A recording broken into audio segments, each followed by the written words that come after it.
مساء الخير، ازيكم عاملين ايه؟ يا رب تكونوا بألف صحة وبألف خير. معاكم نوجة. النهاردة هنعمل مع بعض الحمام بالفريك المحشي بالكبد والقوانص. سهل جدا، يلا مع بعض نشوف هنعمله ازاي.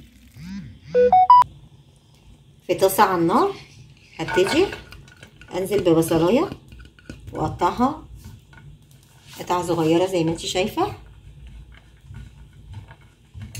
واول ما تدبل معايا انزل بالمادة الدهنية بتاعتي، زبدة او سمنة او اي حاجة عندي.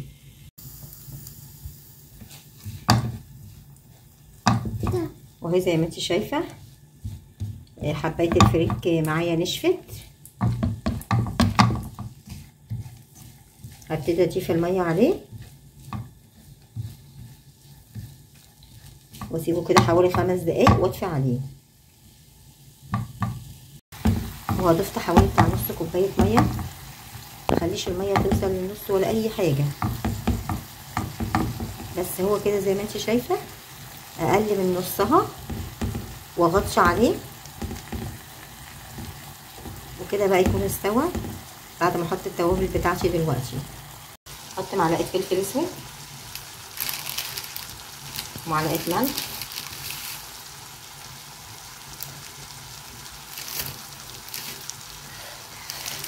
بس كده. هو التوابل بتاعتي مش هكتر فيها. هو الفريك بتاعي اهم حاجه ان انا ما اعملهوش سوا كامل، نص سوا. هبتدي طبعا لما جبتهم المفروض ان هو ما يفتحش فتحه كبيره، انما هو فتح لي فتحه كبيره اهو، فبالتالي لازم اخيطها. المره الجايه باذن الله هعملها معاكم، ان انا اعمل فريك من غير ما اخيطه خالص، زي ما قبل كده عملت معاكم الفرخه من غير خياطه او اي حاجه. بس دوت مش هينفع عشان كمان هو وسع لي فتحه الرقبه. اهم حاجه ان انا مملهوش كتير. هعمل معاكم ايه ديت، واعمل معاكم واحده تانية.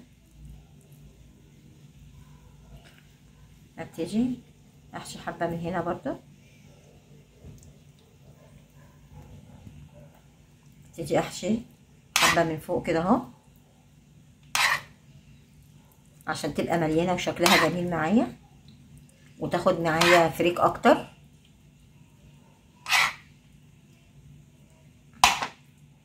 بس الحماميه او ايه، اوزع الفريك على تحت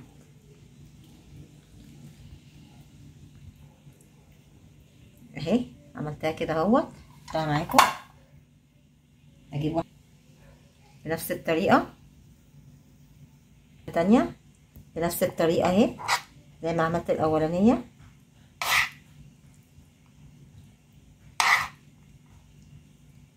احشيها، ممكن كمان عشان المعلقه ممكن ايه احشيها بايدي عشان المعلقه مش مساعداني.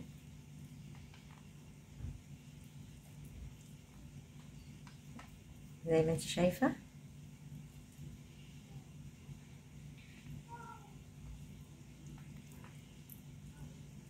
ما كترش خالص خالص خالص.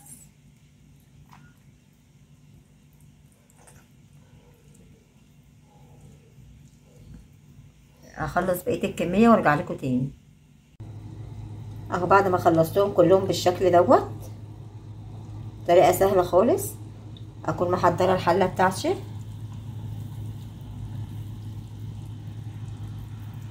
واحطهم فيها كلهم بالشكل ده.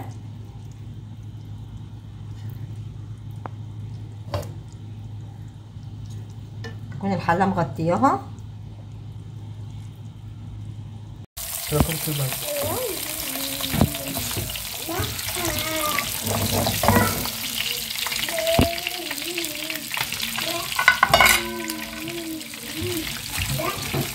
طبعا مش هخليه ينشف مني خالص.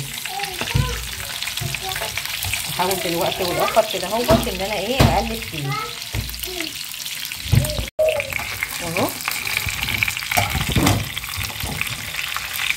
قلب كده اهو.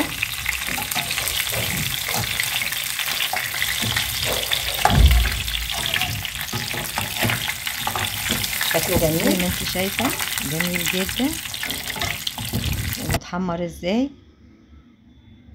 ولو عجبك الفيديو ما تنسينيش في اللايك والشير والاشتراك في القناة عشان يوصلك كل جديد. باي باي.